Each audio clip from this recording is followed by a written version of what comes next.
নমস্কার, ঘরের স্বাদে ঘরোয়া খাবার চ্যানেলে নতুন পর্বে তোমাদের সবাইকে স্বাগত। আজকে আমি একটা নতুন রান্না করছি, লাল শাকের চচ্চড়ি।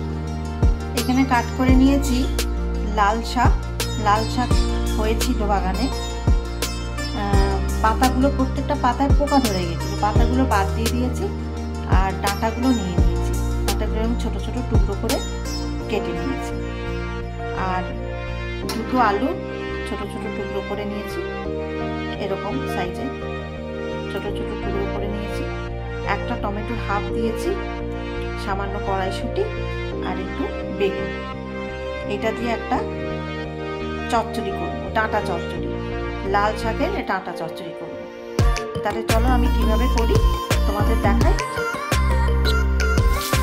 প্রথমে বেগুনগুলোকে ভেজে তুলে নেব।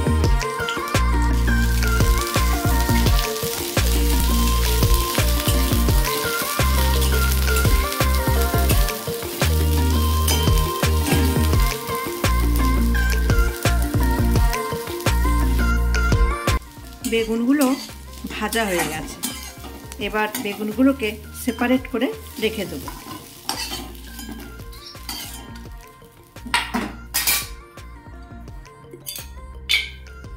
ওই কড়াইতেই তেল দিয়ে খুব সামান্য পরিমাণে তেল দিলাম, কিন্তু আমি ছোট ছোট টুকরো করে কেটে রাখা আলুগুলোকে দিয়ে দিলাম।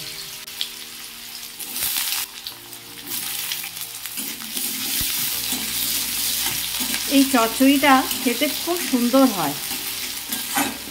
এরকম শাক বাজার থেকে আনলে অনেক সময় গাছ শাকের পাতাগুলোতে পোকা থাকে, পাতাগুলো ফেলে দিয়ে শাক দিয়ে কিন্তু শাক চচ্চড়ি খেতে খুব ভালো লাগে।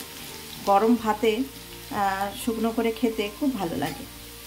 যদিও এটা আমাদের বাজার থেকে কেনা নয়, এটা আমাদের চাষের বাগানে হয়েছিল। তো তুলে নেওয়া হয়েছে, কারণ প্রত্যেকটা পাতায় না পোকা হয়ে গেছে, খাওয়াও যাবে না। পাতাগুলোকে বাদ দিয়ে আমি ভাবলাম যে ডাঁটাগুলো খুব নরম, আমি ভাবলাম ফেলে দেবো, তার থেকে ডাঁটা চচ্চড়ি করি।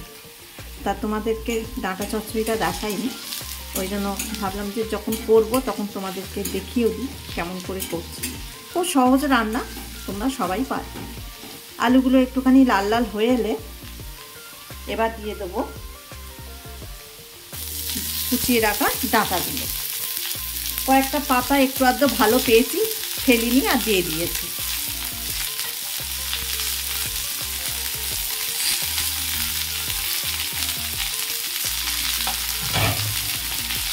এবার এগুলোকে ভালো করে একটু নাড়ব।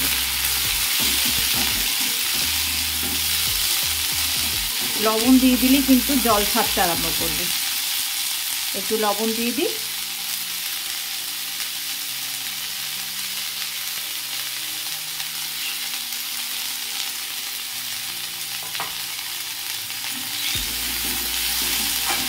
লবণ দিয়ে একটুখানির জন্য ঢাকা দিয়ে রেখে দেবো।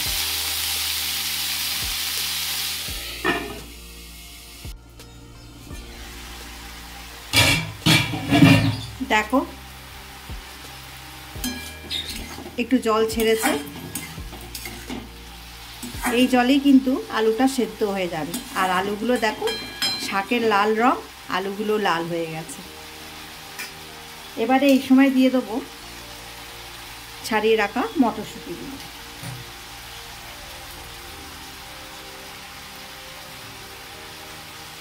দিয়ে দেবো এই সময় টমেটো,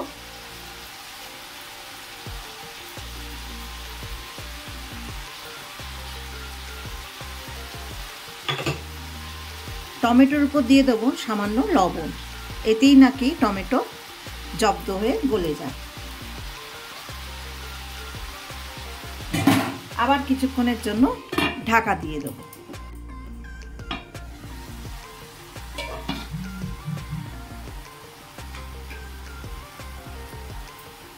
বেশ টমেটোগুলো সেদ্ধ হয়ে গেছে।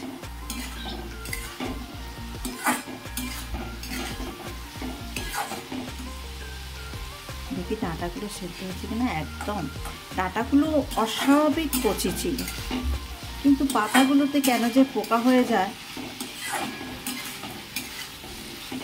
আলুও সেদ্ধ হয়ে গেছে। এই সময় এতে দিয়ে দেবো লঙ্কা সর্ষে বাটা,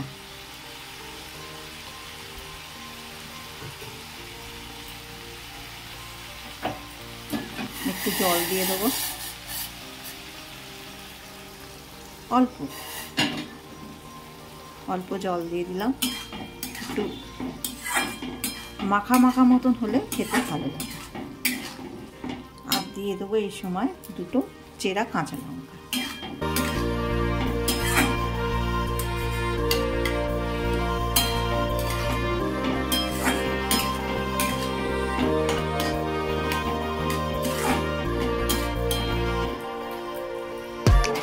তারপরে দিয়ে দেবো ভেজে রাখা বেগুন।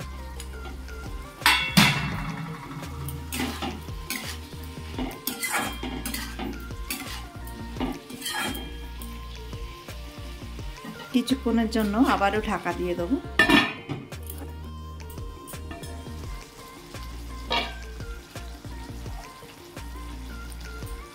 এই সময় দিয়ে দেবো সামান্য একটু মিষ্টি। শাক চচ্চড়িতে চচ্চড়ি জিনিস এমন একটুখানি মিষ্টি না দিলে খেতেও ভালো লাগে না। সামান্যই দিলাম নুন মিষ্টিটার ব্যালেন্সটা ঠিক করার জন্য। একটু কাঁচা লঙ্কাগুলো খুন্তি দিয়ে একটুখানি ভেঙেও দিলাম।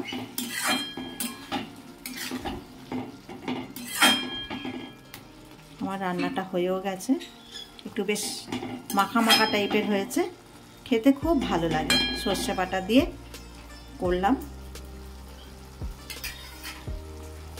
এবারে দিয়ে দেবো সামান্য একটু কাঁচা সর্ষের তেল।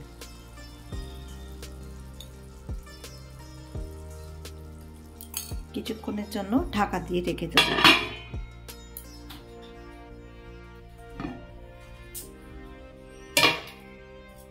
তোমরাও বন্ধুরা খুব সহজ রান্না, এরকমভাবে একবার করে খেও, খুব ভালো লাগে খেতে।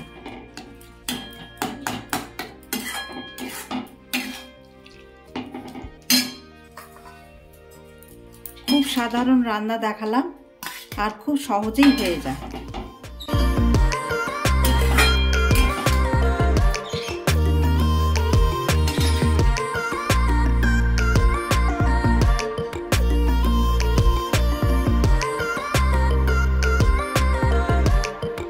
আমার এই সহজ রান্নাটা তোমাদের যদি ভালো লেগে থাকে, তোমরা অবশ্যই কিন্তু বাড়িতে একবার করে খেও। খাওয়ার পর কিন্তু অবশ্যই একটা সাবস্ক্রাইব চাই, একটা সাবস্ক্রাইব করে দিও। লাইক কমেন্ট অবশ্যই কিন্তু তোমরা করবে। তোমরা দেখো কিন্তু ভুলে যাও করতে, অবশ্যই কিন্তু একটা সাবস্ক্রাইব করে দিও। তাহলে আমি অনেকটা এগিয়ে এসেছি, তাহলে আরও একটু এগিয়ে যেতে পারবো। তোমরা আমার পাশে থেকো, সাথে থেকো।